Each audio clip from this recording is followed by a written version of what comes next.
50তম বিসিএসের সার্কুলার প্রকাশিত হয়েছে। এখানে গুরুত্বপূর্ণ বিষয় হচ্ছে পরীক্ষাসমূহের সম্ভাব্য তারিখ, প্রিলিমিনারি, লিখিত এবং মৌখিক পরীক্ষার তারিখগুলো হচ্ছে ফোকাস করা হচ্ছে লাল রঙের বৃত্তের মধ্য দিয়ে ফোকাস করা হচ্ছে যে কত তারিখে প্রিলি হবে 30 জানুয়ারি, লিখিত পরীক্ষা কত তারিখে হবে 2026 সালের 9 এপ্রিল, মৌখিক পরীক্ষা 10 আগস্ট 2026। এ বাদে আমরা সিলেবাসে যে পরিবর্তনগুলো দেখতে পাচ্ছি যে আগের মতো আর সিলেবাস নেই, সিলেবাসে কিছু পরিবর্তন এসেছে, সেই পরিবর্তনগুলো এখন আমরা দেখার চেষ্টা করব। তো দেখি সিলেবাসে কী কী পরিবর্তন এসেছে। বাংলা ভাষার ক্ষেত্রে বাংলা ভাষা ও সাহিত্যে 30 নাম্বার, আগে কিন্তু এটা 30 নাম্বার ছিল না, এটা ছিল 35 নাম্বার। তো এখন বাংলা ভাষা ও সাহিত্যে হচ্ছে 30 নাম্বার। আগে ইংরেজি ভাষা ও সাহিত্যে ছিল 35 নাম্বার, আলাদা আলাদাভাবে নাম্বারটা ছিল, এখন এখানেও 30 নাম্বার করা হচ্ছে। তার মানে বাংলা এবং ইংরেজিকে সমান গুরুত্ব দেওয়া হচ্ছে। পাশাপাশি বাংলাদেশ বিষয়াবলী, এই বিষয়টা আমরা যদি দেখি এটাতে আগে বেশি জোর দেওয়া হয়েছিল, এখন এই বিষয়ে কিন্তু নাম্বার অনেক কমে এসেছে বাংলাদেশ বিষয়াবলী। তারপর আন্তর্জাতিক বিষয়াবলীতেও আগে নাম্বার কম ছিল, এখন এটাতে বাড়ানো হয়েছে। আর বাংলাদেশ বিষয়াবলীতে নাম্বার বেশি ছিল, এটাতে কমানো হয়েছে। বাংলা ইংরেজিতেও কমানো হয়েছে, আন্তর্জাতিক বিষয়াবলীতে কম ছিল, বাড়ানো হয়েছে। ভূগোলে 10 ছিল, 10ই আছে।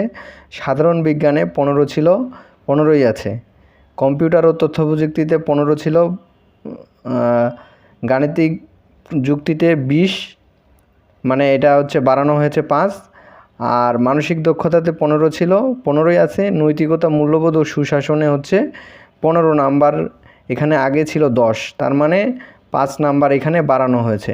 তার মানে গণিতে নাম্বার বাড়তেছে, আন্তর্জাতিক বিষয়গুলিতে নাম্বার বাড়তেছে, এবং নৈতিকতা, মূল্যবোধ ও সুশাসন এই বিষয়টাতে নাম্বার বাড়তেছে। এ বাদে বাংলা ভাষা ও সাহিত্য এখানে নাম্বার কমতেছে, ইংরেজি ভাষা ও সাহিত্যে নাম্বার কমতেছে। সম্ভবত কম্পিউটার ও তথ্য প্রযুক্তিতে নাম্বার আগে 10 ছিল, এটাতে এখন 15 হচ্ছে, তার মানে এখানে নাম্বারটা বাড়তেছে। সাধারণ বিজ্ঞানের সমান গুরুত্ব দেওয়া হচ্ছে কম্পিউটার ও তথ্য প্রযুক্তিতে। এই হচ্ছে বর্তমান। ভূগোলে আগে 10 ছিল, এটা অপরিবর্তিত আছে। এই হচ্ছে বর্তমানে সিলেবাসের অবস্থা। এর বাইরে আমরা হচ্ছে অন্যান্য বিষয়গুলোতে যদি দেখি, অন্যান্য লিখিত পরীক্ষায় কোনো পরিবর্তন নাই। আরেকটা পরিবর্তন আছে মৌখিক পরীক্ষার ক্ষেত্রে, এটা আমরা দেখি। মৌখিক পরীক্ষার ক্ষেত্রে পরিবর্তনটা হচ্ছে এখানে মৌখিক পরীক্ষার ক্ষেত্রে আমরা যে পরিবর্তনটা দেখতে পাচ্ছি তা হচ্ছে মৌখিক পরীক্ষায় এই যে 100 নাম্বার, আগে 200 ছিল, এটা এখন 100 নাম্বার করে ফেলছে। এটা করার কথা ছিল কিন্তু এটা একদম ফিক্সড করে দিয়েছে। তো যাই হোক, এ বাদে অন্যান্য বিষয়গুলো অপরিবর্তিত রয়েছে। আমরা দেখতেছি যে এখানে যে যতটুকু পরীক্ষা নেওয়ার বিষয় ছিল সবগুলোই কিন্তু অপরিবর্তিত আছে।